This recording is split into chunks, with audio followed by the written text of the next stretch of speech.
Amen.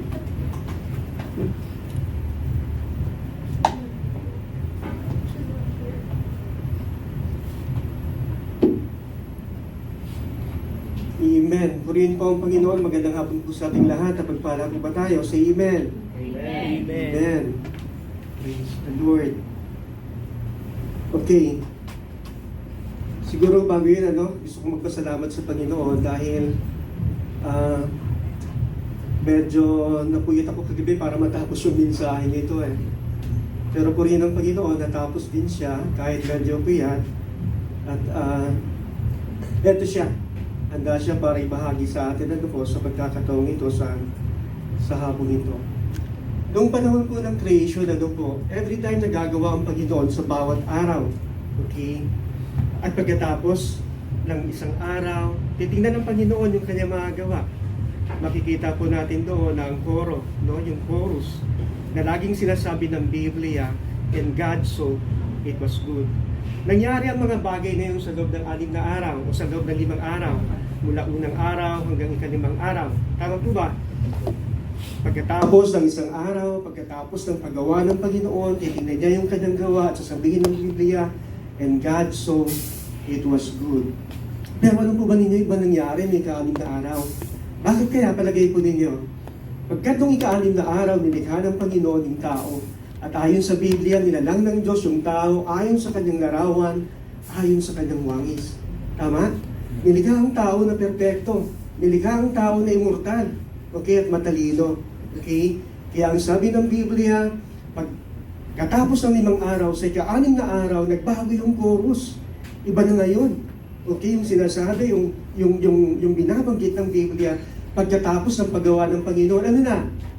From it was good, ang sabi ng Biblia, and God saw it was so good. Amen ba? Hello? Bakit? Anong dahilan? Bakit napakaganda?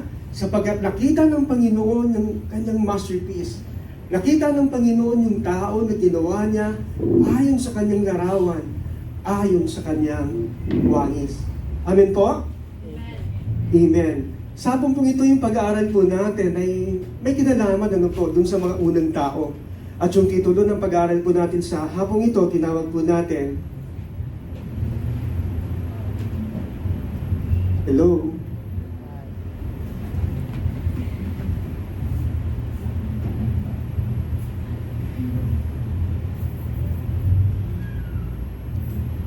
Ayan. Ang titulo ng pag-aaral po natin sa hapong ito, tinawag po natin, The Story of the Fool. Okay? Ang kwento ng pagbagsak. Tama? At ang ating teksto makikita po natin sa Genesis 3, 1 hanggang 10. Pero bago tayo magpatuloy, saglit po tayo imuko at saglit din po tayo manalangin. Panginoon, muli maraming salamat sa iyo sa hapong ito. Salamat sa pagkakataon na binigay mo sa amin para masamba po namin kayo. Salamat din po, Panginoon, sa pagkakataon na makapag-aral kami ng iyong salita. Dalangin nga po namin, Panginoon, na sa hapong ito, samahan mo kami. At God, bigyan mo kami, Panginoon, ng karunungan na nanggagaling sa iyo. Hayaan po ninyo, Diyos, na maunawaan po namin yung mensahe mo para sa bawat isa sa amin sa pagkakataong ito. At hayaan po ninyo, Panginoon, sa pagkaunawa po namin ng mensahe po ninyo, matuto po kami mula rito. At maging bahagi po ito ng buhay ng bawat isa sa amin. Purihin ka, Panginoon, kinikilala namin na wala kaming magagawa, O Diyos, maliban na lamang kasama namin kayo. Sa pangalan ni Jesus, ito kaming panalangin. Amen po at Amen. The story of the fall. Ang teksto po natin makikita sa Genesis 3, 1 to 10. Genesis 3, 1 to 10, the story of the fool. Basahin po natin. Now the serpent was more cunning than any beast of the field which the Lord God had made.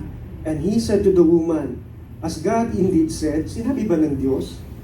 You shall not eat of every tree of the garden. And the woman said to the serpent, we may eat fruit of the trees of the garden. Pwede namin kainin ang mga bunga ng puno sa may halamanan. And the woman said to the serpent, we may eat the fruit of the trees of the garden, but of the fruit of the tree which is in the midst of the garden, God has said, you shall not eat it, nor shall you touch it, lest you die. Hindi nyo yun maaaring kainin. Yung bunga ng puno na naroon sa gitna. Okay? Hindi nyo siya maaaring kainin. Hindi nyo maaaring hawakan.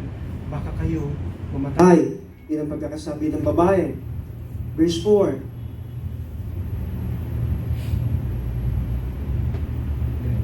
Then the serpent said to the woman, "You will not surely die, for God knows that in the day you eat of it, your eyes will be opened, and you will be like God, knowing good and evil." So when the woman saw that the tree was good for food, that it was pleasant to the eyes, and a tree desirable to make one wise, she took of its fruit and ate. She also gave to her husband with her, and he ate.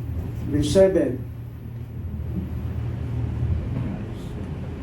Then the eyes of both of them were opened, and they knew that they were naked, and they sewed fig leaves together and made themselves coverings. Okay? And they heard the sound of the Lord God walking in the garden in the cool of the day, and Adam his wife hid themselves from the presence of God, or from the presence of the Lord God among the trees of the garden. Then the Lord God called to Adam and said to him, "Where are you?" So he said, "I heard your voice in the garden, and I was afraid because I was naked, and so I hid myself." Purihin ang Panginoon sa pagkakabasa ng kanyang salita. Mula po dun sa ating mga teksto, nakita po natin kung paano dinaya ng Diablo yung mga naunang tao. Tama? Hello? At ang Diablo nag-appear doon kay Eva sa anyo ng isang ahas. At pagkatapos biniligad niya ang lahat ng sinabi ng Panginoon para mapaniwala lamang niya yung tao sa isang bagay. Okay? Na masarap gumawa ng kasalanan. Hello? At nakita natin yung resulta. Yung sinasabi ng Biblia, ito yung tinatawag nating pagbagsak o yung fall of man. At po ba, naiintindihan po ba natin? Yung pag-aaral po natin, yung sermon po natin ay merong 4 na dibisyon.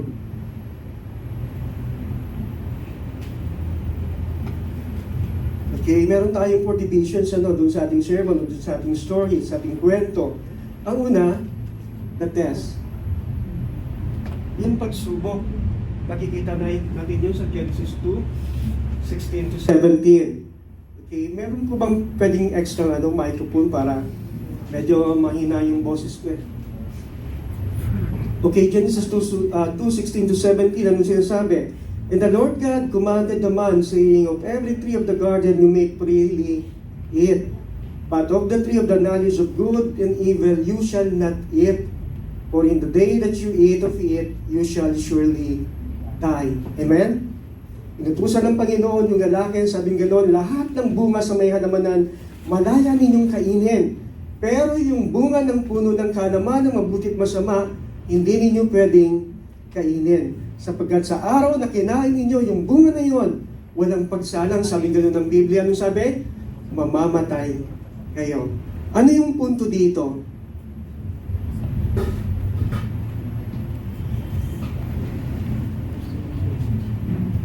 Slide please. Okay. The point of the test was actually to allow the man to exercise their free will. Okay? Ang punto ng pagsubok na ginawa ng Panginoon ay para hayaan ng tao na ma-exercise niya. Na anong tawag ito? Na ma-ensayo niya. Okay? Yung kanyang sariling pagpili. Making their choice to be meaningful. Para maging mas makabuluhan at makahulugan yung kanyang pagsunod sa Panginoon. Dahil ginawa niya yon sa kanyang sariling pagpili. God doesn't want the man to obey Him like a robot or a puppet. Hindi gusto ng Panginoon na sumunod yung tao kagaya ng robot na merong remote. Hindi gusto ng Panginoon na sumunod ang tao sa Kanya kagaya ng puppet, kagaya ng tau-tauhan na pinatatakbo, pinalalakad ng mga strings. Tama? Ang gusto ng Panginoon, sumunod yung tao sa Kanya ng kanilang kusang loob. Amen po ba? He wanted them to make a conscious decision, demonstrating their ability to choose good or evil. Ang gusto ng Panginoon, magkaroon sila ng sariling pagpili para mapakita nila yung kanilang kakayahan na pumili ng mabuti ng higit doon sa may masama. Ipinapakita lamang na yung pagsunod, o para ipakita yung pagsunod at respeto. O hindi lamang para ipakita ang pagsunod at respeto, kundi para ipakita rin yung pag-ibig ng tao at yung kanyang commitment, yung kanyang pagtatalaga ng kanyang sarili sa ating Panginoon. Amen po ba? Amen. Amen. Pangalawang bahagi, ano po? Second part, the tempter, yung manunukso. Makikita po natin yun sa Genesis 3:1. No? Genesis 3:1 says, Now the serpent was more cunning than any beast of the field. Napakatalino daw ng ahas, no? Doon sa may parang, which the Lord God had made, and he said to the woman, as God indeed said, sinabi talaga ba ng Diyos, you shall not eat of every tree of the garden, na hindi kayo maaaring kumain ng anumang puno sa may halamanan. Hello! Parang mas maganda yata yun, ha? Mas buo yung boses mo, Pastor. Saan? Dito? Opo. Okay. Sinabi ni Angie, may tiwala ko kay Angie. Okay? Ano sabi? Sinasabi ng Biblia doon sa 3:1 ng Genesis, ano po, na napakatalinong ilikha ng ahas ng Diyos, ano? At sabing gano'n, sinabi niya sa babae na kung sinabi ba ng Diyos, o tinanong niya ang babae kung sinabi ba ng Diyos kung hindi nila pwedeng kainin ang bawat bunga doon sa may puno, o ang bawat bunga ng mga puno sa may halamanan. Dito makikita po natin yung first account ng demon possession.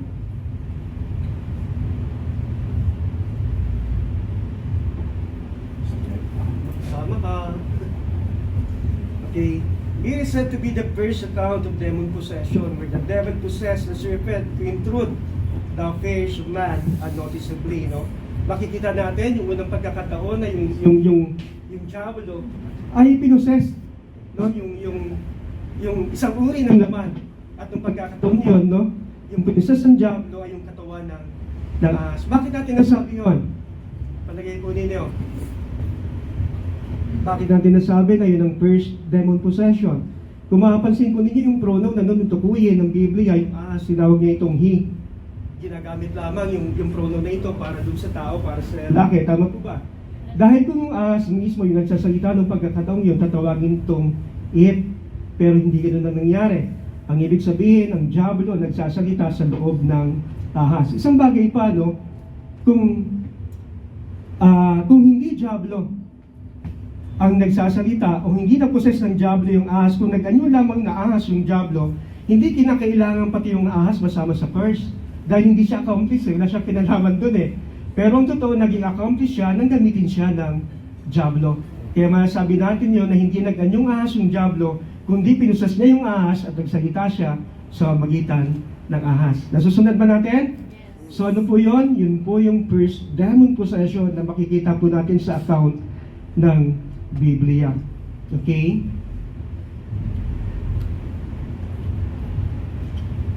And comparing His word with the original command which says, of every tree of the garden you may freely eat. Makikita natin yun sa verse 16. We see how the devil used this very word of the Lord twisted. Makikita natin kung ikukumpara natin yung dalawang teksto, yung verse 16 at saka yung naroon po kanina, yung binasa natin sa 3:1, makikita po natin na presenta ng diablo sa babae yung salita ng Panginoon na, anong tawag dito? Twisted. Na nakabaluktot. Tama ba? Hello? Amen. Now, following the logic, ano pong ibig sabihin nito sa atin? Okay, following the logic, here we understood how the devil is so familiar with God's word. Makikita natin yung diablo kung gaano siya kabihasa sa salita ng ating Panginoon, and so forth as not to be deceived by Him. Para hindi po tayo madaya, using the word of God with so many twists and turns, ginagamit niya yung salita ng Panginoon na maraming paikot-ikot at masalimot. Ano po? We Christians should also have an in-depth study. Dapat din po tayo, bilang mga Kristiyano, bilang mga anak ng Diyos, magkaroon po tayo ng malalim na pag-aaral ng salita ng Panginoon. Kung yung diablo mo sa Bible dapat din tayo. Huwag tayong papayag po na mas marunong yung diablo sa atin pagdating sa salita ng Panginoon. Hello?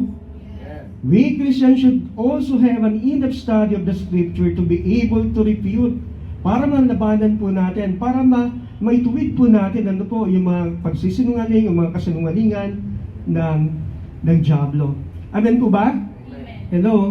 Naalala ko nung bago pa lamang ako nakakilala sa Panginoon masyadong mainit, ano po, parang lahat ng mga kamag-anak ko, lahat ng mga kaibigan ko, lahat ng mga kapitbahay namin, na bahay-bahay ko At parang halos lahat sila, nanyanyahan ko sa gawain ng Panginoon.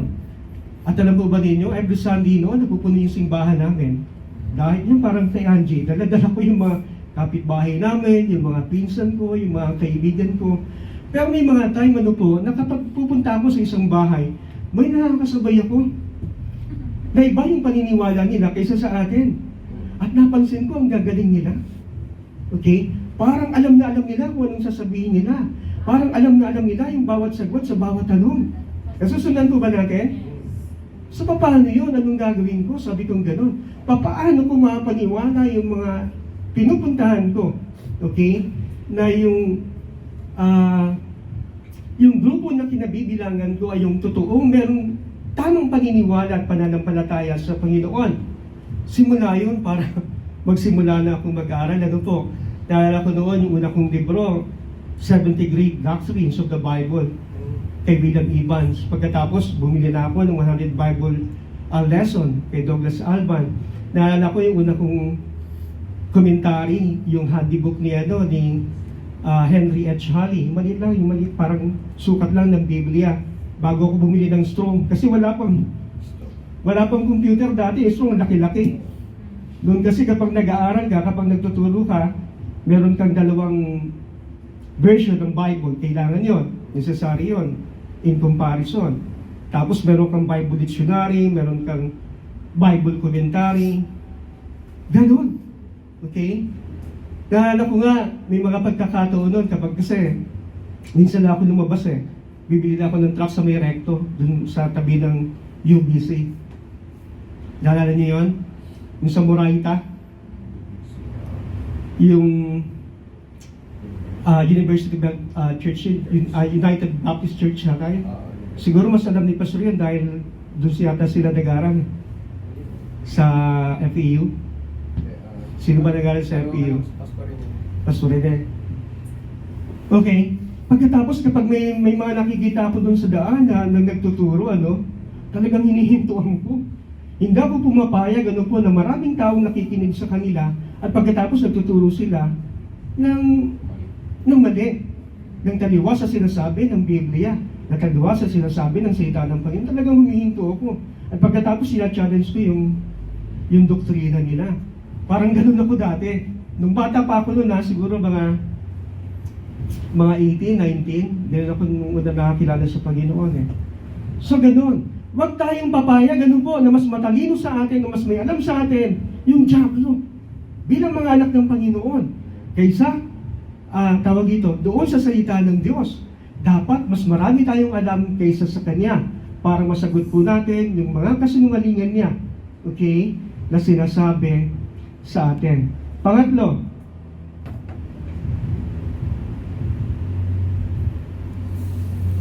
pagkatapos naalala ko noon, nag-subscribe pa ako sa yung Church of God kay Herbert Armstrong ba yun? Oo, hindi para kunin ko yung doktrina nila, kundi para matutunan ko, para malaman ko paano sagutin. Yung Plain Truth. Yung magazine, subscriber ako noon, linggo-linggo may dumadating sa akin. Bumili rin ako ng turo ni Mel Gabriel, yung pagbubunyag. Kasi si Mel Gabriel, Secretary General ng INC noon So ganun. Dapat ganun tayo tawag dito, kainteresado na matutunan yung salita ng ating Panginoon. Amen ba? Amen. Palakpakan nga natin sandali yung Panginoon. Pangatlo, ano yung una? Yung pagsubok. Pangalawa, yung manunukso. Pangatlo po naman, yung temptation o yung tukso. Okay? From our text, we perceive that that temptation was developed by the interaction between the source and the one who is being seduced. Okay? Yung temptation daw, yung tukso, ay nabubuo sa interaksyon ng pinanggagalingan ng tukso at doon sa tumatanggap ng tukso. Tama ba? Yes. Here we see how temptation was initiated by the devil through the serpent, and how it was entertained by the woman. Nanggaling sa diablo yung tukso at pagkatapos, in-entertain ito ng babae kaya nabuo. Tama? Sabing ganun, it takes two to tango. Hindi ka maaaring magsayo ng ikaw lang. Tama? Dapat may ka-partner ka. Galing ko ba? Okay. So, it was initiated by the devil to the serpent, how it was entertained by the woman until it was conceived, hanggang nabuo siya and gave birth to sin. At pinanganak ang kasalanan. Tama ba? Kung mapapansin po ninyo, no, kapag sa barangay o kahit sa mga korte, no, kapag merong kaso ng mga act of lasciviousness, ang laging depensa ng akusado, ano? Nagpakita siya ng motibo. Tama? Kaya natukso ako. Hello? Hindi maaaring isa lang yun. Karaniwan, pero posibleng mangyari, no? Pero karaniwan, no, malimit sa maraming pagkakataon, laging dalawa yun. Laging may kinalaman yung dalawang tao, kaya nabubuo ang temptasyon, yung kasalanan. Nasusundan po ba natin? Sabi ganun sa James, ano po? James 1:13-15, anong sabi? When tempted, no one should say, God is tempting me. No, kung natin sabihin na tinutukso tayo ng Diyos. For God cannot be tempted by evil. Hindi tayo pwedeng tuksohin ng Diyos. Okay? Nor does He tempt anyone. O hindi siya pwedeng matukso ng masama at hindi niya tinutukso ang sinuman. But each person is tempted when they are dragged away by their own evil desire and ties. Natutukso lamang daw yung tao kapag natukso na sila o dinala na sila, natangay na sila ng kanilang sariling masamang pagnanasa. Okay? Then, after desire is conceived, pagkatapos mabuo, pagkatapos ipaglihi ang kasalanan o yung pagnanasa, it gives birth to sin. Pinapanganak niya yung kasalanan. When it's full grown, kapag lumaki na yung kasalanan, gives birth to death. Tama? Pumapasok na yung kamatayan. Yun ang nangyari kala Eva at Adan. Okay, now tingnan po natin kung ano po yung bahagi ng diablo at ng bahagi ng tao doon kung paano nabuo yung temptation. Tingnan po natin ito.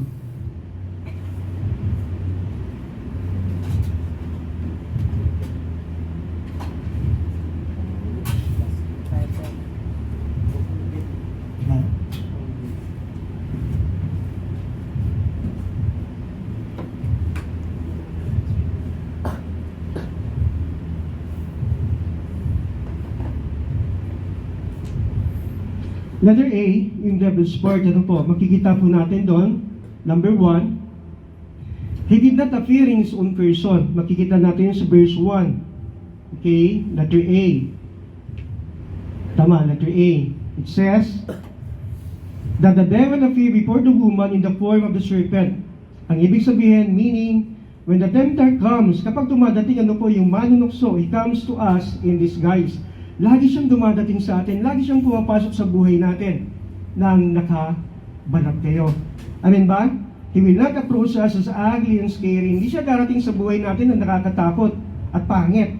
He always uses something delicious and pretty, like the fruit of knowledge in our sight. Lagi siya kapag dumarating sa atin, yung katakam-takam. Lagi siyang dumarating sa atin, yung maganda siya. Okay? Tama po ba? Hello? Ganon. Hindi darating sa atin yung tukso at hindi darating papasok sa buhay natin yung diablo sa kanyang sariling pagkatao. Lagi siyang nakabalot sa isang balat kayo. Remember, the sin of temptation happens before the curse. Tama? Bago pa magkaroon ng pagsumpa, before the serpent was cursed to crawl on its belly on the ground. Bago pa isumpa ng Diyos yung ahas para lumakad sa kanyang tiyan doon sa may lupa at kumain din siya ng lupa. It was happened in time when no rattlers warned of an approaching danger. Nangyari nang hindi ka pa matatakot. Kapag kahit meron ka pang masalubong na ahas, parang hindi ka makakaramdam ng panganib kahit merong ahas na napapalapit. When nothing could make it false alarm. Noong mga panahong yun, wala pang mga bagay na pwedeng gumawa para maalarma yung babae. Okay? Dahil hindi pa na-invento yung kasalanan Niluluto pa ng Satanas Nasusundan po ba natin? Kaya walang dapat ipagka-alarma si Eve. Okay? Normal na nakikipag-usap siya sa diablo ng pagkakataong yon. Kaya lang yun yung pagkakamali niya. Mamaya malalaman natin kung bakit. Okay.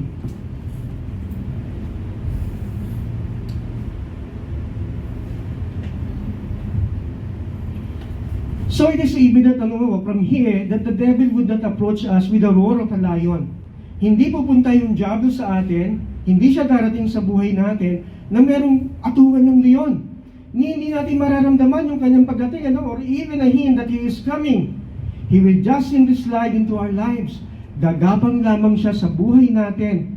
Tahimik, kagaya ng ahas, And then, tutuklawin niya tayo sa lalamunan nang hindi natin alam o wala tayong kamalay-malay. Nasusundan po ba natin? Hindi siya dadating sa atin, natatakutin niya tayo. Wow! Hindi ganon. Darating siya ng tahimik, nang hindi mo namamalayan. Kagaya ng ahas, At hindi mo alam, nakapalubot na yun sa'yo at pagkatapos tuklaw-tuklaw ka na sa lalamunan. Tama? Nang hindi mo pa namamalayan.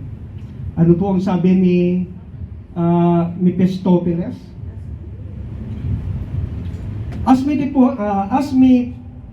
Mephistopheles, okay? Says to Dr. Paus, isa siyang German alchemist, sabi gano'n, The people do not know the devil is there even when he has them by the truth. Okay? Si Mephistopheles ay isang trickster demon. Siya yung king of crossroad. Ano ibig sabihin nun? Yung sa mga pagkakataon na nagdadalawang isip ka. Yung sa mga pagkakataon na kinakailangan mong gumawa ng malaking desisyon kung kakaliwa ka ba o kakanan ka. Yung diablo na tumutokso sa iyo, yun si Mephistopheles. Ayon sa legend. Ano yung legend? Ayon sa alamat ng mga German, ng mga Aleman. Okay? Si Dr. Paus, isa siyang German alchemist, na ipinagbili niya yung kanyang kaluluwa sa diablo. Actually, tunay na nangyari yun, tapos ginawang libro. Anong sabi ulit? The people do not know the devil is there, even when he has them by the truth. Hindi alam ng tao na naroon na yung diablo kahit tuklaw-tuklaw na sila sa kanilang lalamunan. Hello? Tayo kaya yun? Yung wala tayong kamalay-malay? Ang saya-saya natin. Yung pala may nakapalupot sa buhay natin pagkatapos yung kanyang pang yung kanyang pangil nakabaon na sa leg po natin. Okay? Hello? Pangalawa, sabing ganon, he always comes when one is alone. Okay? Anong ibig sabihin nun? Lagi siyang dumarating kapag mag-isa ka. Ayan. Kaya huwag kayong magpapayong mag-isa sa bahay. Lagi kayong magsisimba, ha? Kailangan lagi kayong may kasama. Contrary to what others were thinking, the devil isn't aggressive in rushing. Okay? Hindi kagaya ng iniisip ng iba, yung diablo, hindi siya pabigla-bigla at padalos-dalos. Tama? He's so observant and patient. Malagi siyang mapagmasid at mapagtimpi. As he waits for the right moment, like a predator waiting its prey to be left behind before he pursues it for the kill. Nasusundan po ba natin? Kung iniisip po ninyo na yung diablo pabigla-bigla at padalos-dalos, mali po yun. Ang totoo, mapag-obserba yung diablo. Nagbabantay siya palagi. At matyaga siya nagbabantay, ha? Hinihintay niya, yung tamang pagkakataon. Hindi siya magpapatiuna. Okay? Pero hindi rin siya mahuhuli. Lagi siyang darating sa tamang pagkakataon. Tama? Kasi, anong tawag dito? Kina-counterfeit niya yung Panginoon, dumadating din ng Panginoon sa tamang pagkakataon. Siya rin ganon, pero sa ibang tawag dyan, sa ibang pagkakataon. Nasusundan po ba natin? Like a predator waiting his prey to be left behind, hinihintay lamang niya mapag-isa. Okay? Yung kanyang prey. Okay? At pagkatapos, ipupulsyon niya na yon para patayin. Tama? Nasusundan po ba natin? Okay. Nanonood ba kayo ng National Geographic? Okay. Akin ba? Akin ba? Akin to? Thank you.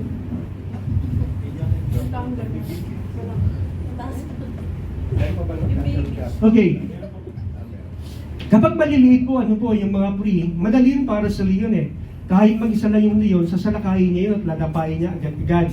Pero kapag yung pre niya, kagaya ng mga wildebeest, kagaya ng buffalo, para ng nasa monitor po natin, maingat po yung leon. Hindi siya basta-basta sumusugod. Kita ko, nagbabantay siya, at yung isa naman nagmamarcha.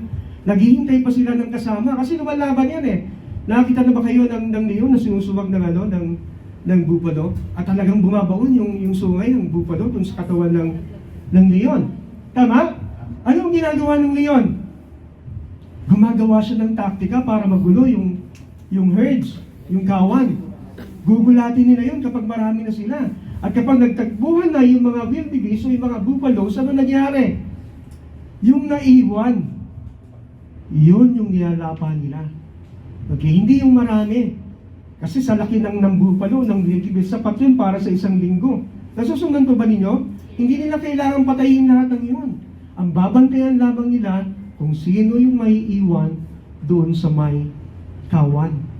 Amen? Hello? Kaya huwag kayong magpapaiwan sa bahay.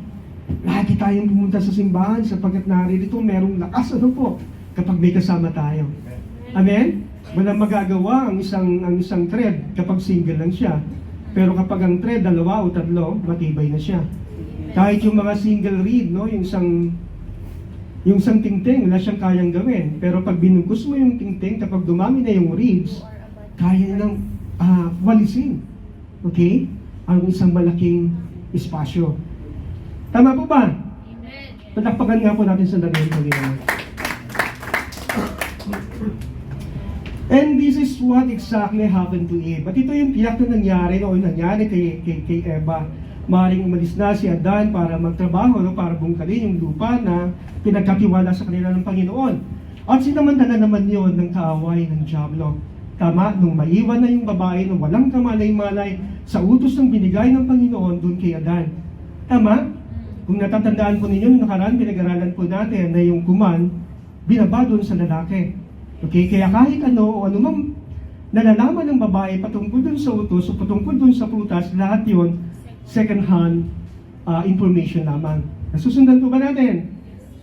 Amen. So this is what exactly happened to Eve. Adam left her house for work and she was left behind and no help was around. Wala siyang katulong. When the devil approached and whispered to her ears. Nung dumapit yung Diablo, pagkatapos binulungan siya sa kanyang tenga. Totoo ba? Leonard, nagbakasyon ka ba? Wala pa ako sinasabi. Opo. Guilty? Okay. Yun din po, yung nangyari kay Haring David. Naalala po ninyo? Springtime noon, at sinasabi ng Biblia, kapag springtime, ito yung panahon na yung hari, pati yung kanyang mga kawan, pumupunta sa digmaan, sa giyera. Pero nung pagkakataon yun, sinugo lamang ni David yung kanyang hiniran. At yung mga kanyang tawag dito, yung kanyang mga tauhan na close sa kanya. Pero siya, nagpaiwan siya saan? Sa palasyo. Ano nangyari? Pinadala ng Diablo. Naligo si Bathsheba dun sa public bath. Nanilip si David. Nanilip yung hari. Ano nangyari? Pagkatapos noon, nakita niya maganda yung babae. Ang ginawa niya, nagutos siya para kunin yung babae, papuntahin sa kanya.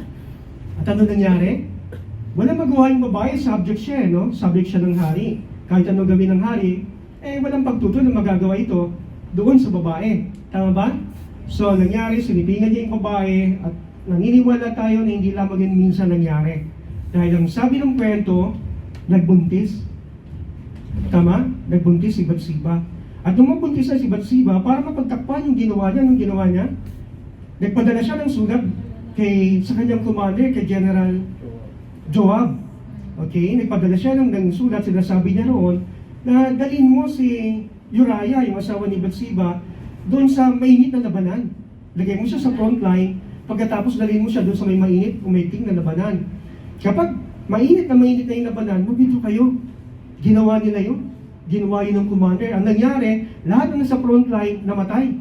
Kasama si Uriah. Ang sabing gano'n ni Joab sa kanyang runner, no, sa kanyang messenger, pumunta ka sa hari, sabihin mo ito nangyari. Ayaw sana ng messenger.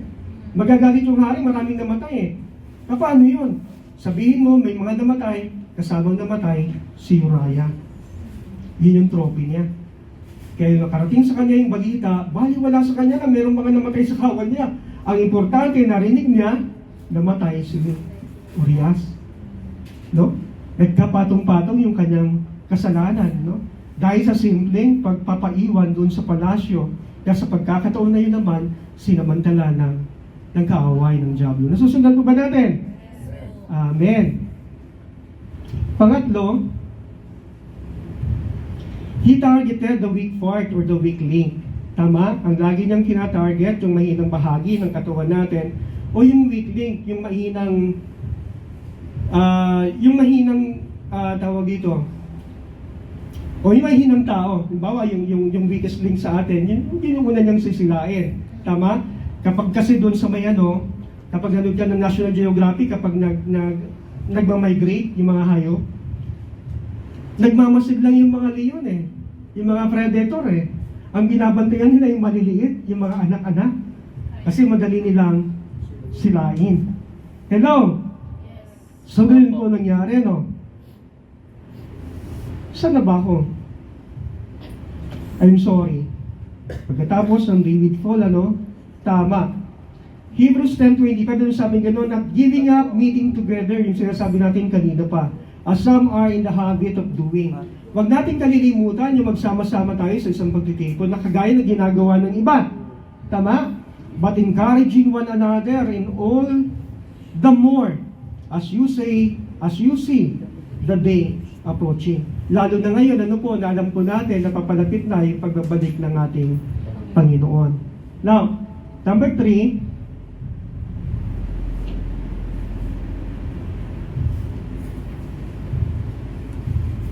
he targeted the weak part or the weak link. In the man's case, sa kaso po ng tao, makikita po natin, the devil approached the woman instead of the man, knowing that Eve was a newbie. Bago lamang siya sa may halamanan at wala siyang karanasan, inexperience, o inosente pa siya. He also knew that she was made of something near the heart. Alam din ng Diablo na yung babae, ginawa, saan daw? Malapit sa puso. Kinuha siya sa tadyang ng lalaki. Tama? She was made up of something near the heart. Ginawa siya mula sa tadyang, malapit sa puso ng lalaki. He knew her emotion makeup, her sensitivity, and he knew exactly of her frailty. Alam ng Diablo kung gaano siya kakasensitibo. Okay? At alam niya eksakto kung ano yung kahinaan ng babae. Tayo yung mga babae kayang naririto, ano kayang kahinaan meron tayo? Ano kayang kahinaan natin? Bench press. Ano raw? Food, maraming kahinaan. Okay? Eve is the weak part of the man. Siya yung mahinang bahagi ng tao or the weak link between the two of them. Siya yung pinakamahina sa pagitan nilang dalawa. And being new and inexperienced, the devil for sure thought that she will not do much of thinking, na hindi siya masyadong mag-iisip over her desire and feeling.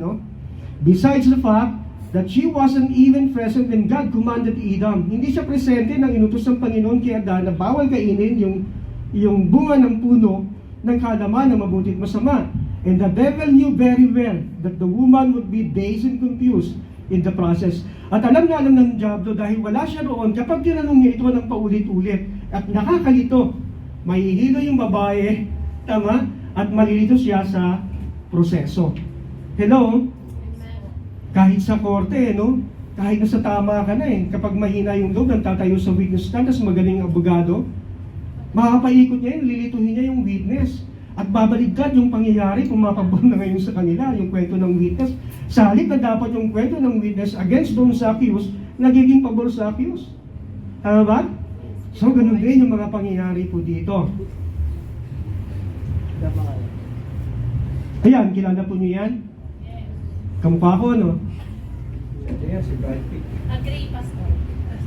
Si Achilles. Okay? Kilala niyo si Achilles? Yung anak ni Pilus tsaka ni Tetes. Ayon sa alamat, no, ayon sa mitolohiya, nung pinanganak po si Achilles, ang ginawa po ni Tetes, dinala ni Tetes ng nanay niya, si Achilles, dun sa River of Styx. Okay? Hinawakan niya yung kaliwang heel nito, at pagkatapos tinubog niya dun sa River of Styx para maging invulnerable. At alam po natin yung kwento, no, na lumaking mandirigma si Achilles at hindi siya tinatablan ng kahit anong sandata. Tama ba? Maliban sa bahagi ng kanyang paa, yung sakong. Bakit? Kasi doon siya hawak-hawak ng nanay niya ni Tetes nung binabad siya doon sa River of Styx at hindi nabasa yun. Kaya nangyari nung nagkaroon ng Trojan War, namatay si Achilles. Natamtak siya. Mahina yung sako. Natamtak, namatay si Achilles. No, hindi. Alam ni Paris na merong kahinaan si Achilles. Tama? Kaya doon sa Trojan War, ang ginawa ni Paris, pinana niya si Achilles. Tumama yun sa kanyang heel, may lason yung pana, namatay si Achilles. Tama? Kaya hindi yung Diablo. Alam na alam ng Diablo yung kahinaan natin. At alam na alam ng Diablo kung sinong pinakamahina sa atin, nakaupo ngayon sa silid na ito. Amen? Baka yung nakatayo pala yung mahina. Alam na alam ng Diablo yun. Okay? At yun yung kanyang binabantayan. So, anong dapat gawin? As Christians, we have to learn to compose ourselves. Kailangan buuin natin yung sarili natin kahit basag na tayo. To build up, no? Kailangan nating, tawag dito, gawin. Kailangan nating buuin. Ano pa ibang salita? Hello? Okay, ganyan na lang, no? Kailangan nating buuin yung sarili natin kapag wasak na tayo, kinakailangan nating buuin yung sarili natin kapag giba na tayo, no? At kinakailangan nating palakasin yung ating mga kahinaan. Even in our difficult moments, kahit sa mga panahon, sa mga pagkakataon na talagang lubog na tayo, talagang hindi mo na kayang tumayo. Okay? At kung nakakapaglakad ka man, hindi dahil sa nakapaglalakad ka, no? Kundi dahil pangku ka na ng Panginoon at naglalakad na siya. Siya na yung naglalakad para sa atin. Okay? For us to withstand the fiery arrows of the devil. Para mapaglabanan po natin, ano po, yung mga nagliliyab na palaso ng Diablo. Pangapat,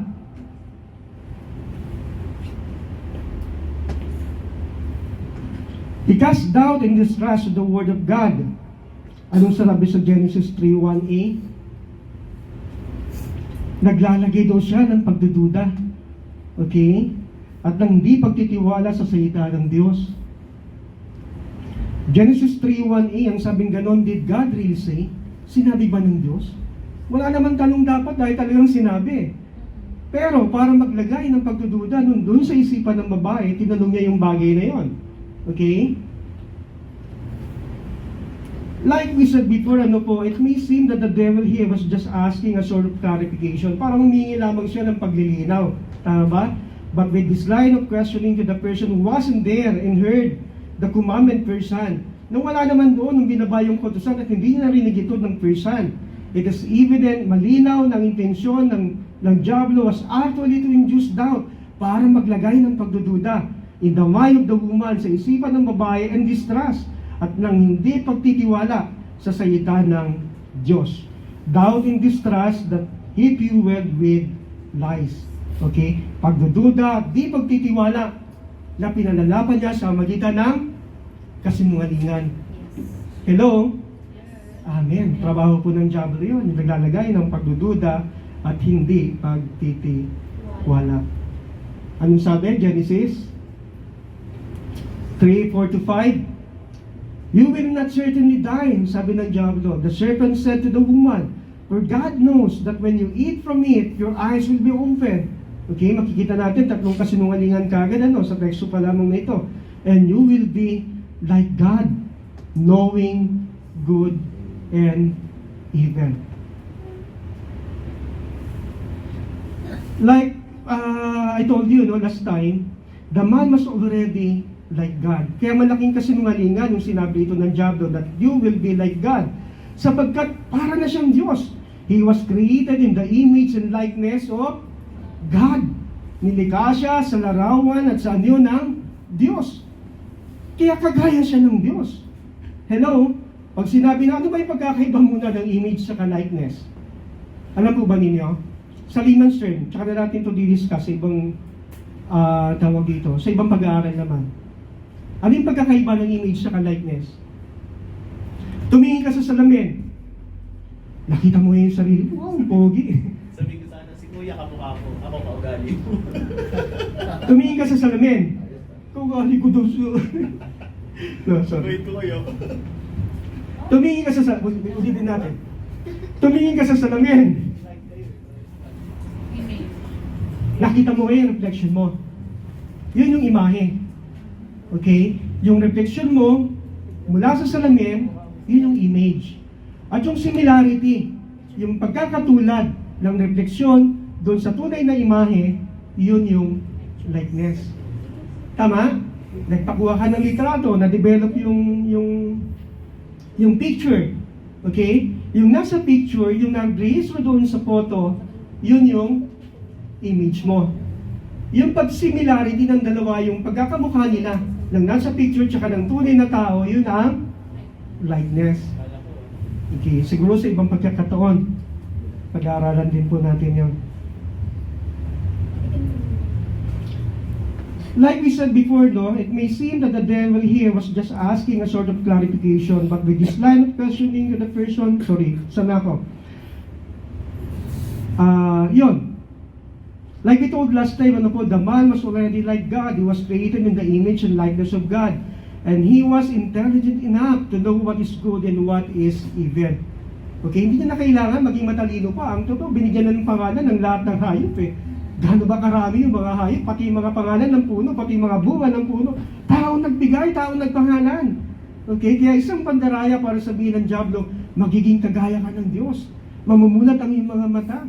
Okay, magkakaroon ka ng karunungan kagaya ng sa Kanya. He was intelligent enough to know what is good and what is evil. What really the man did not know yet, kung ano yung bagay na hindi pa nalalaman ng tao, or we should say did not experience yet that time. Kung anumang bagay ang hindi pa niya nararanasan, yung wala pa siyang kaalam-alam. Ano yon? Yun yung lasa, yung linamnam ng kasalanan. Tama? What really the man did not know yet, or we should say did not experience it at the time, was to taste evil. Hindi pa niya natitikman yung lasa ng kasalanan. And the woman gets so curious about it. At ito yung gumambala doon sa babae, nagbigay sa kanya ng kurisidad. Bagay na nagtulak naman sa kanya para lumapit doon sa may puno. 5.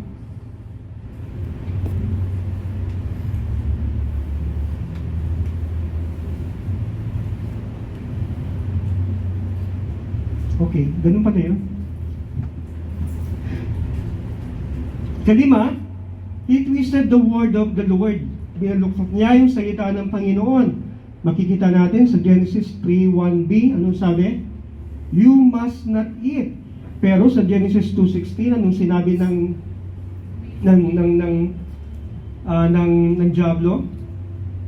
In Genesis 2:16, we see that the actual word of the Lord was, you may freely eat. Okay, tama. Sa Genesis 2:16, ito po makikita po natin na ang tunay na salita ng Panginoon ay nagsasabi na malaya kayong makakain ng lahat. Tama? From here is obvious how the devil twisted the word of the Lord when he presented it to the woman. And he did it several times in this occasion. He quoted the words of the Lord and twisted it. Kinuot niya yung sinabi ng Panginoon, pero binaluktot niya ito to convince the woman, para makumbinsin niya yung babae that it's just okay to disobey. Okay lang yan. Okay lang na sumuway ka pa minsan-minsan. Okay lang yan. Hello?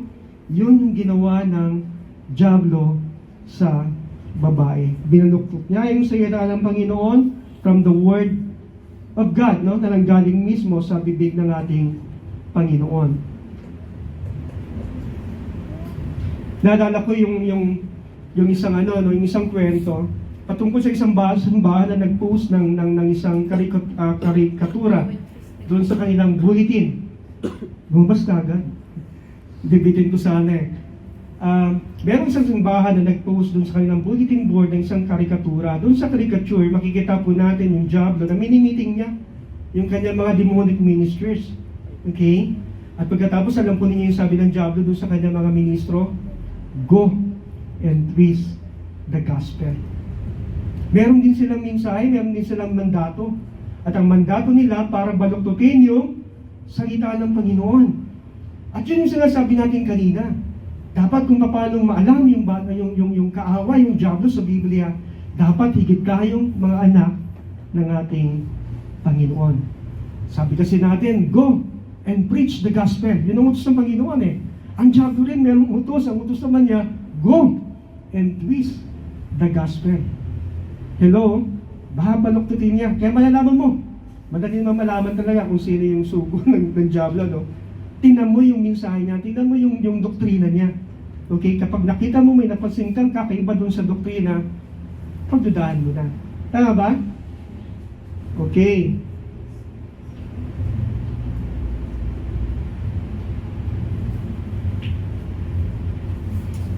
At alam po natin, kagaya yung sinabi ko kanina, yung mga nakakasabay ko, mga naka-trubination eh.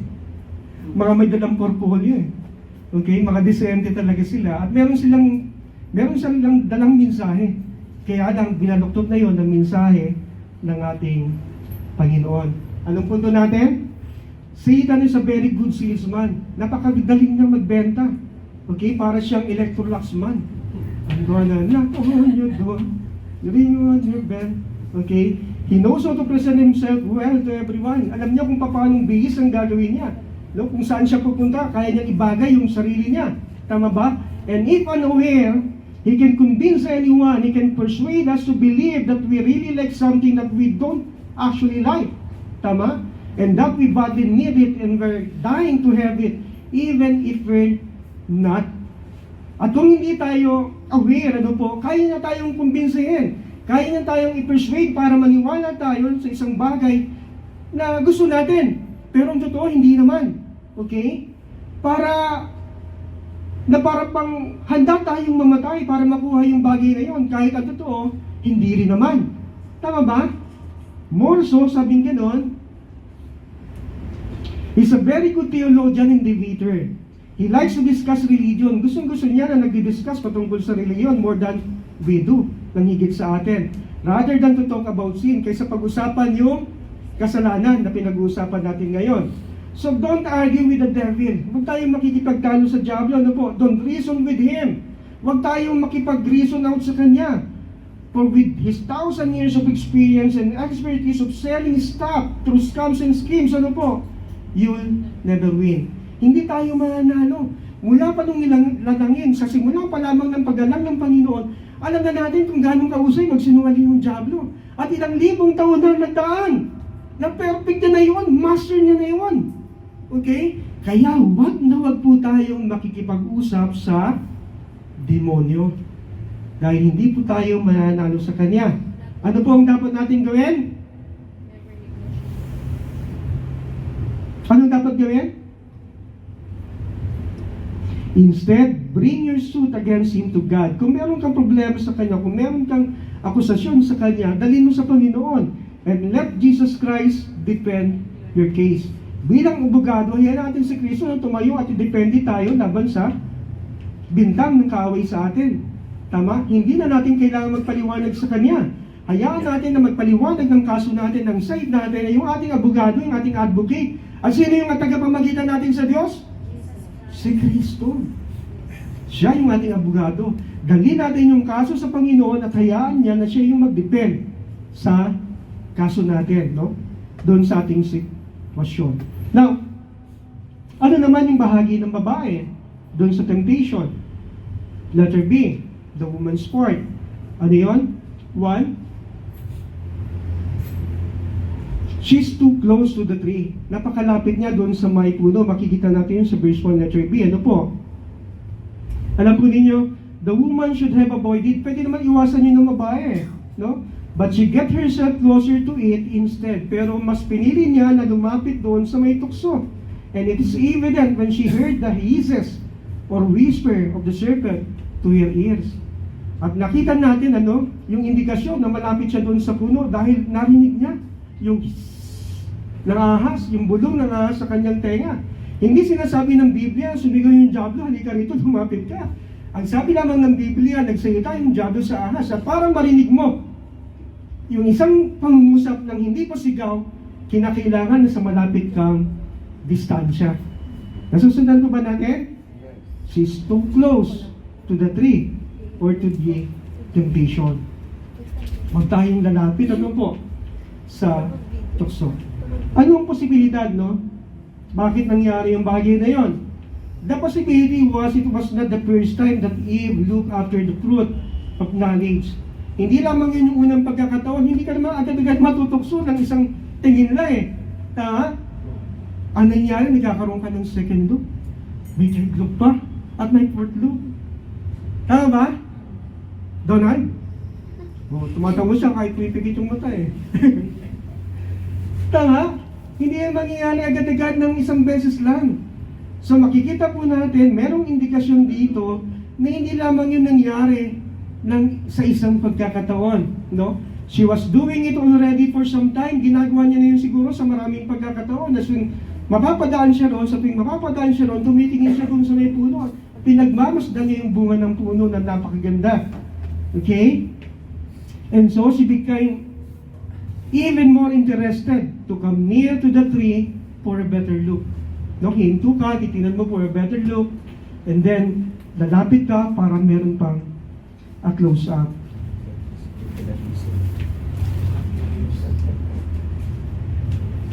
Okay.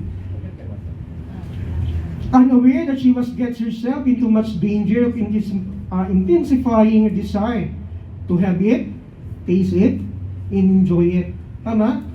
Hindi siya aware ng pagkakataon na yun dahil ito pala yung kauna-unahang kasalanan mangyayari. Wala pang precedent. Wala pang nangyayari noon, wala pang basihan. Unaware that she only gets herself into much danger, intensifying her desire to have it, taste it, and enjoy it. Para makuha niya, matikman niya, malasahan niya, at ma-enjoy niya yung bagay na yun. Forgetting the very word of the Lord that warned them not to eat the fruit of tree of knowledge, for that will surely cost their lives. Dahil makakahulugan yun ng kanilang buhay. Ayan, alam ko naman siguro, alam niyo yung kwento niyan yung gamo-gamo ni Rizal. Sino nakakala ng kwento? Teacher Angie, halika dito. Kwento mo yan. Ano yung kwento niyan? Lesson yun Kwento mo na. Shortcut. Shortcut ko na, Pastor.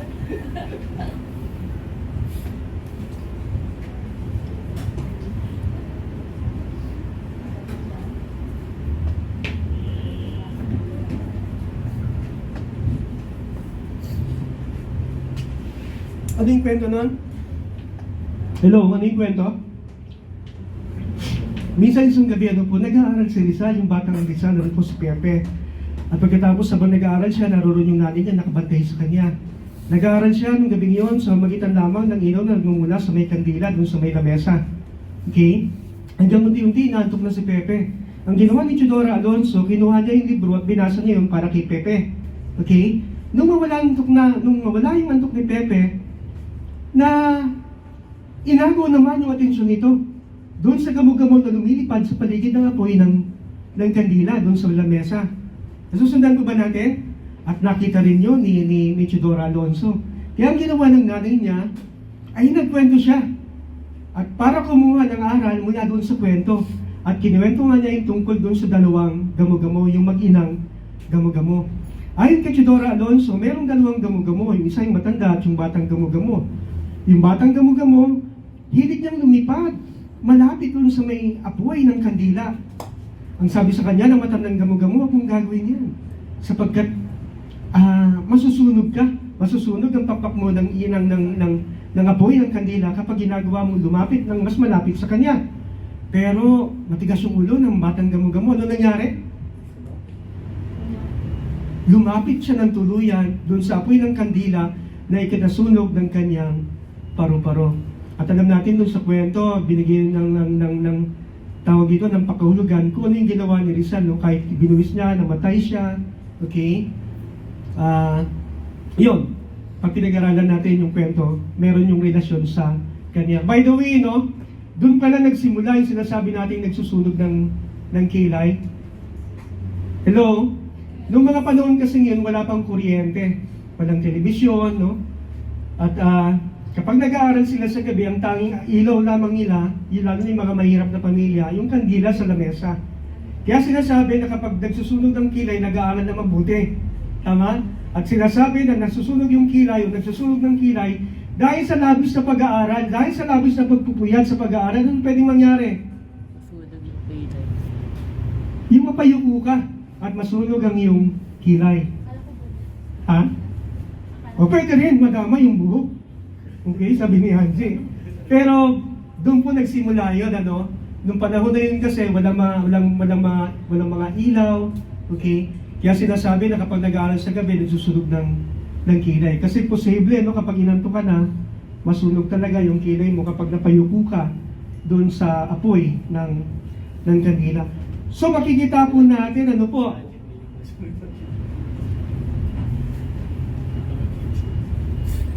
na yung paglapit ni Eva doon sa tukso, doon sa puno, okay? Yun na yung gala ng distraction o ng kamatayan sa kanilang dalawa. Kagaya din naman doon sa batang gamo-gamo. Pangalawa, she talked with the devil. No, nakipag-usap siya doon sa Diablo. Anong ibig natin sabihin dito?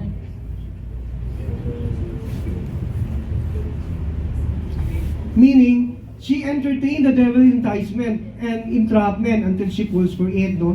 In-entertain niya yung pang-aakit at yung paninilo ng diablo sa kanya. Okay? Hanggang mahulog siya dito. As Satan sells and presents her the temptation as legal appetite. Dahil present ni Satanas, ano po, doon sa babae, yung tukso, bilang isang legal na pagdanais doon sa pagkain. Normal yung pag nagigutom ka, di ba? Kailangan mo ng pagkain. So merong basihan, merong legal na basihan para hindi mo pagdudahan. So ganun po yung nangyari doon. Okay? Saan ako? As Satan sells and presents her the temptation as legal appetite or desire for food and knowledge.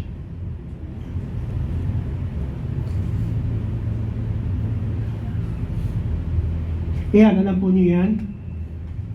Chicks to Chicks, 1979, yung nagsimulang umere yan sa telebisyon, ano po. Minsan, hindi pa yung, sino raw hindi pa pinapanganak? Hindi ka pa pinapanganak mo? Grabe ka pa Tapos madahil sa akin.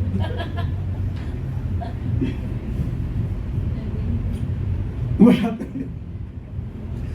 Okay. Naalala ko, malinaw ko sa memorya ko eh. Siguro 80s na, sila Carmine Martin eh. Okay? Dati kasi yung una sila Rubiana. Merong isang episode doon, natuwang-tuwa si Nova Villa, binabalita niya yung sa magandang balita doon sa kanyang asawa, kay Jeannie Capistrano. Masaya-masaya si Ines noon sapagkat nakabili daw siya ng isang lupa. Isang malawak na lupain sa murang halaga. Sweetheart, ganun siya ng Nova Villa. Bisitahin na natin, tingnan na natin kung gaano kalaki talaga yung nabili kong lupa. Hindi makapaniwala si Freddy Webb na meron talagang ganung kalaking lupa na nabili ni Nova sa murang halaga. Nangyari yun dahil minsan merong isang sisma na lumapit sa kanya. At pagkatapos binentahan siya ng lupa, no? Sa magitan lamang na magbulaklak na salita. Okay, at binili naman niya kahit hindi pa niya nakikita yung lupa. Eto na ngayon ang siste. Nung pinuntahan na nila yung lugar, ano, para sa ocular inspection, galit na galit si Freddy Webb sa kanya. Palagay ninyo anong dahilan? Nascam sila. Dahil, hindi naman pala lupa yung nabili ni Noah. Nung pinunta nila yung Andres, ang nabili nila dagat. Yung lupa sa ilalim ng dagat. Isipin mo yun, magsasubmarino ka pa para gumawa ng bahay sa lupa sa ilalim ng dagat. Kaya galit-galit si Freddy. Sweet na, ito ka ba lang, ba't ka bumili ng dagat? Hindi natin kailangan yun. Mura nga naman, Pastor. Napamura siya. O, napamura. Biro mo, binentahan ka ng lupa, binayaran mo kagad dahil mura nung binisita mo dagat. Now, ano po yung lesson natin? Lesson learned. Don't talk with the devil, ano po, for he has an excellent salesmanship. Napakahusay niya magbenta.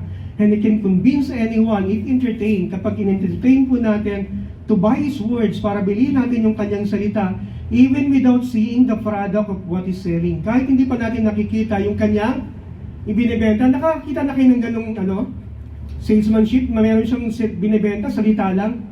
Hindi mo nakikita kung ano talaga itsura ng pinagbibili niya sa'yo. Ito rin, ganun din yung nangyari kay Eva. Hindi niya alam kung ano yung produkto, kung ano yung magiging resulta, okay, ng kasalanang ipinagbibili sa kanya. Basta ang nakita lang niya, maganda, masarap, gusto niya. Tama? Hindi niya tawag dito, nakita agad kung ano yung pwedeng mangyayari, kung ano magiging produkto ng kasalanang gagawin niya.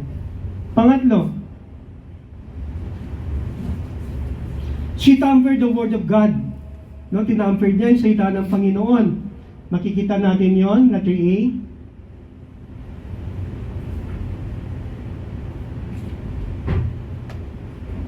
Sabing ganon, she added the phrase, nor shall you touch it. Tama? Dinagdag niya yung salitang, hindi pwedeng hipuin. Pero ang sabi lamang ng Panginoon, huwag kakainin. Pero nung kausap na siya ng diablo, ang sabi ng babae, hindi namin pwedeng kainin yun, hindi namin pwedeng hipuin. Makikita natin yun sa Genesis 2:16, 17. Ito yung original, no? Command ng Panginoon. And the Lord God commanded the man, saying, of every tree of the garden you may freely eat, but of the tree of the knowledge of good and evil you shall not eat it. Hindi niyo pwedeng kainin. For in the day that you eat it, or eat of it, you shall surely die. Pero pagdating sa Genesis 3:3, ano na sinasabi? And the woman said to the serpent, we may eat of the fruit of the trees of the garden, but of the fruit of the tree which is in the midst of the garden, God has said, you shall not eat it, nor shall you touch it. Ano nangyari doon? Nagkaroon ng pagdadagdag dun sa salita ng ating Panginoon. Ang sabi lang ng Panginoon, wag mong kainin. Pero ang sabi niya, wag mong kainin at wag mong hipuin. Pangalawa, bukod sa pagdadagdag, ano pa naganap?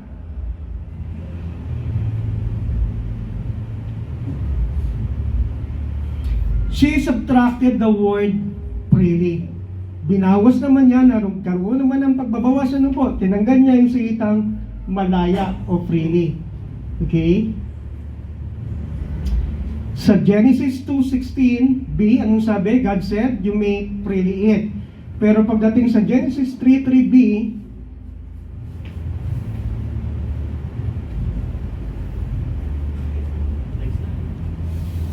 anong sabi? Anong sabi ng babae?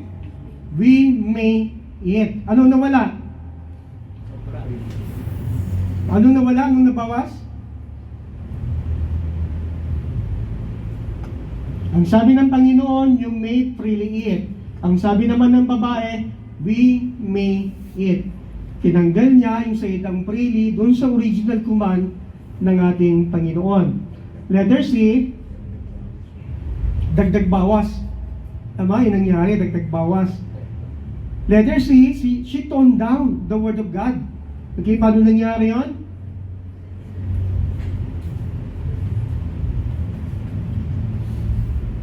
Okay na, sige na. Sa Genesis 2:17 kasi ang sabing ganon, God said, you shall surely die. Pag ginawa niyo yun, pag kinain niyo yun, walang pagsala, mamamatay kayo. Pero pagdating sa Genesis 3:3c, anong sabi ng babae? Baka kayo mamatay. Ang sabi ng Diyos, walang pagsala, mamamatay ka. You shall surely die. Pero ang sabi niya, lest you die.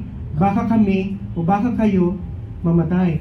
So makikita natin sa conversation na ito, ano po? In this conversation, we see how the actual words of God turn to be like a gossip. Naging parang chismis. Okay? When the woman exaggerated it, then understated, and when she downplayed the repercussion from the original command of the Lord. Para nangyari yung salita, yung utos ng Panginoon sa kanila, nung namumasdan nung galing na sa babae, talaga naman yung expertise talaga ng babae, ano, kahit nung kamay. Matawa si Ma'am Angie, oh. Okay? Una, in-exaggerate niya. Pagkatapos, in-understate niya, binawasan niya. Pagkatapos, dinownplay niya yung repercussion, yung pwedeng mangyari dahil dun sa chismis na ginawa niya. Ang masakla pa, nakipag-chismisin siya sa demonyo. Okay? Hello? So, isa yun, no, sa mga part ng babae dun sa temptation. At yung pang-apat, she coveted the forbidden fruit. Ano mo? After the woman saw the fruit was good for food and pleasing to the eyes and could make her wise, she coveted it. Pinagdasaan niya talaga yung prutas nung makita niya na maganda yung bunga at maganda para sa pagkain at mainam maganda sa kanyang mga mata, ano po, at makapagdudulot ng karunungan, makapagbibigay ng karunungan sa kanya, pinagdasaan po niya ito. And it's evident when she took some of the fruit. At ipinapakita yon nung kinuha niya yung bunga ng puno.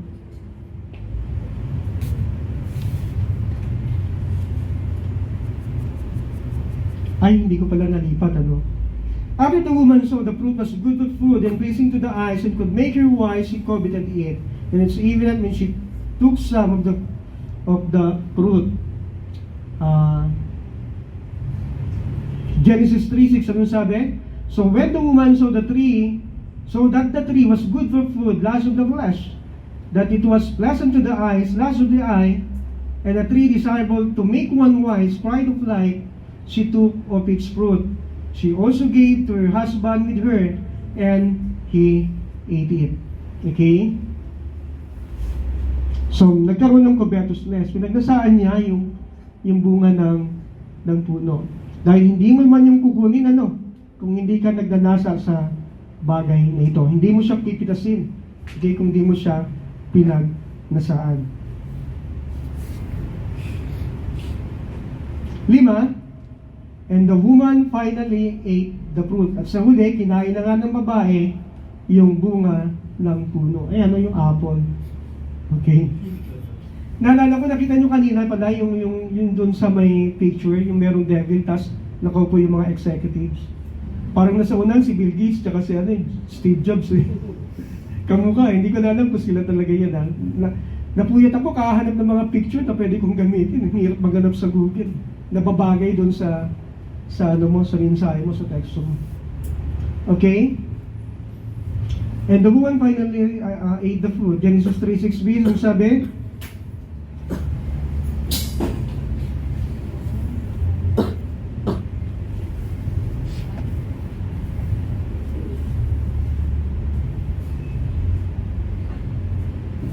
Genesis 3:6b, she took of its fruit and ate it. Kinuha niya yung bunga ng puno at pagkatapos kinain niya. Dito natin makikita, ano po? That's how the woman took part in the fall of man. She got too close to temptation. Masyado siyang lumapit sa kasalanan o sa temptasyon. And she entertained it, no? Inaliw niya yung kanyang sarili sa magitan nito until she was persuaded in fall into sin. Hanggang madala siya nito at pagkatapos mahulog siya ng tuluyan sa kasalanan. Anong punto? Don't look on something that you would lust after, no? If you look at it longer and entertain the thought that you would be better if you have it and tasted it. Dapat hindi daw po tayo tumitingin sa mga bagay na alam natin pagnanasaan po natin, ano, kapag in-entertain po natin o kapag tinignan natin ng mas matagal pa. Okay? Na isipin na mas magiging mabuti tayo kapag nakuha natin ito at kapag natikman po natin ito. For like we said before, kagaya ng sinasabi natin noong nakaraan, ano po, it is wise to stop at the first act of sin and to leave it off before you mess, no? Dapat Sa unang hakbang pa lang, unang pagpasok pa lamang, naramdaman mo pa lamang yung kasalanan na pumasok sa mata mo, pigilin mo na yun. Pigilan na po natin yun, no? At iwanan na po natin yun doon para hindi tayo marumihan, hindi tayo makontaminate ng tukso o ng kasalanan. Pang-apat, lapit na tayo, nasaman na tayo, at maiksi lang po ito. The man's sport, Genesis 3:6, anong sabi? She also gave to her husband with her, and he ate it. Kinain din niya. Binigyan siya ng babae, kinuha niya, kinain din niya. Okay? Now, in the light of 1 Timothy 2:14, ano po, makikita po natin, sinasabi ni Pablo kay Timoteo, na yung lalaki hindi nadaya kailanman. Ang nadaya at nagkasala ay ang babae. No? Babae talaga, no? Kailangan na lang. Babae ba? Tataon daw eh. Nagkataon lang ba? Sila kasi nilapitan eh, no? Okay? So hindi po talaga hindi po nadaya yung lalaki, no? In the light of 1 Timothy 2:14, it said, Adam was not the one deceived, it was the woman who was deceived and became a sinner. Ang babae ang nadaya at nagkasala. It's clear that man was not deceived at all. Hindi siya nadaya, no? Kahit kailan. Okay? Neither by the serpent, with whom he never conversed with. Hindi siya nadaya ng diablo na hindi naman niya nakausap. At hindi rin siya nadaya ng babae. Tama? Neither by the serpent with whom he never conversed with, nor by his wife, who we never seen in the fall, made an effort to persuade him. Hindi ba natin makikita doon sa teksto na binasa po natin na kinumbinsi siya ng babae para kunin din at tikman yung prutas. Nung pagbigay sa kanya, agad-agad kinain niya. Yun ang sabi ang deklarasyon ng Biblia, no? He knew what he did. Alam ng lalaki kung ano yung kaniyang ginagawa o ginawa. In our text indicates the man simply received the fruit from his wife and then he ate it. He was never deceived by the devil. Hindi siya nadaya ng diablo and convinced by him, at hindi siya na-convince nito, no, sa kanyang scheme. The thing is, mahal niya yung kanyang asawa and he didn't want her to suffer alone. Ayaw niya magdusa yung kanyang asawa mag-isa. And so he chose to share with the misery that his wife was about to endure. Tama? Mahal niya yung kanyang asawa, ayaw niya ito magdusa mag-isa, kaya ang ginawa niya, sinamahan niya. Dinamayan niya. Dahil alam niya kung anong pagdadaanan nitong parusa dahil sa kasalanang nagawa niya. Siya tumanggap ng utos siya yung nakarin talagang mamamatay kayo kapag ginawa niyo yung bagay na yon. Tama ba? So ano pong ibig sabihin? Adam knew what he did and what would be its consequence. And so with that, we could say that Adam sinned willfully. Hindi siya nadaya, hindi siya natukso, kusa siyang nagpatihulog. Dahil saan? Sa babae pa din. Talaga naman babae na yun. Buti na lang. Dami naman, Pastor. Ha? Pero mo, Inspiration pa rin yung bahay. inspirasyon para mahulog. Okay? So here we see ano po. Adam knew what he did and what would be its consequence. And so with that, we could say that Adam sinned willfully against the Lord. Without any deception, he willfully overstepped the boundary set by God that resulted into his fall. Tama? Sinira niya yung boundary, naglagay ang Panginoon ng utos, hanggang dito ka lang. Pero dahil mahal niya yung asawa, tinawid na yun. At walang dumaya sa kanya. Kusa niya yung ginawa. Kaya ang pagsuway ni Adan, anong tawag doon? Kusa. It's a willful act of sin. Amen ba? Palapakan nga natin sandali ang Panginoon. Kaya ang theology yan, ha? Kayang hamakin daw. Hamakin ang lahat. Okay? Hamakin ang lahat para sa babae. Hamakin ang lahat pag matinik, malalim. Tama ba yun? Sobrang tinig. Okay, ano yung punto natin? Here we see how the first man, Adam, willfully took the fall. Okay, kusa siya nagpatihulog. Supposing perhaps that he will be able to find a remedy. Iniisip siguro niya na pwede pa siya makakuha ng remedyo to resolve things out. And that he will also be able to save his wife in the process. At matutulungan niya maililigtas niya yung kanyang asawa sa proseso. The remedy though is out of his hand. No, wala sa mga kamay niya yung remedyo. For the price of their sin is death. Dahil ang kabayaran ng kanilang kasalanan ay kamatayan as we know it. Makikita natin yon sa Genesis 2:17. But thank God for as much as Adam was willingly took the fall for his wife. Kahit pa nga na willing si Adan na patulog para sa kanyang asawa, so is Jesus for us. Ganun din naman si Kristo sa atin. Kaya dapat natin pasalamatan ng Panginoon. He willingly took the blame for us and He paid the price for our sin. Okay? As He died in our behalf. Na dapat tayong mamatay para sa ating, dahil sa ating kasalanan, ang nangyari, kinuha ng Panginoon yung sisi, no, doon sa ating kasalanan. At pagkatapos, binayaran niya yung presyo, yung halaga. Ano yung halaga ng kasalanan? Kamatayan. For the wages of sin is death. Ang kabayaran, ang presyo, yung halaga ng kasalanan, kamatayan. No, namatay siya instead of us, no, in our behalf. Sa 2 Korinto 5:21 nung sabi, God made Him who had no sin. Siya na walang kasalanan, ginawang kasalanan para maging katuwiran tayo sa harapan ng ating Diyos. Amen ba? Palakpakan nga po natin yung Panginoon. Now, for conclusion, ito yung inabangan nung lahat eh. Okay?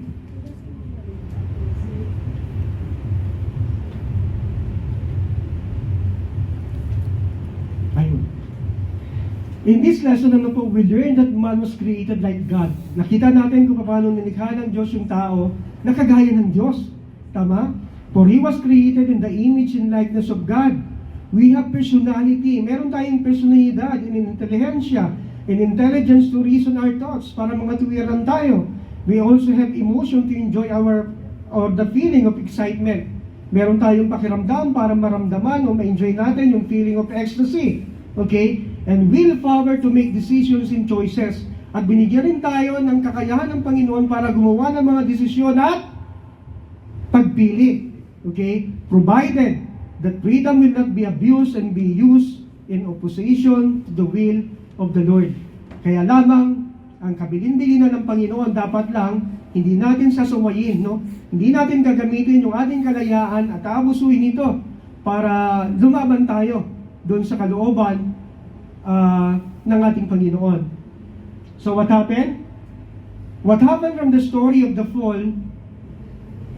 What happened from the story of the fall to Adam and Eve was a reminder for us today that whatever decisions we make and directions or step we take, whether good or bad, will always have a corresponding repercussion. Tama? Nangyari yung mga bagay ngayon, yung pagbagsak ng unang tao ni Adan at ni Eva, para palalahanan tayo ngayon na anumang desisyon na ginagawa natin, anumang direksyon ng nilalakaran natin, okay? Masama man ito, mabuti, lagi itong may katumbas na repercussion o consequence. Amen? So, anong ibig sabihin ito sa atin? As Christians, we better be careful that our freedom will not be used as a license. Hindi natin dapat gamitin yung kalayaang binigay sa atin ng Panginoon para maging lisensya, no? Para suwayin yung salita ng Diyos, to violate the Word of God, that might be resulted to our downfall, na maaaring magresulta ng ating pagbagsak even today. And that might also cause our life, na maaari pang manghulugan din ng ating buhay. Amen po ba? Nasundan po ba natin? Nasundan po ba natin? Amen. Sa palapakan po natin ng Panginoon, magandang hapon po sa ating lahat. Meron pa ba? Wala na. Okay, praise the Lord po. Balik po natin sa ating tagapanguna.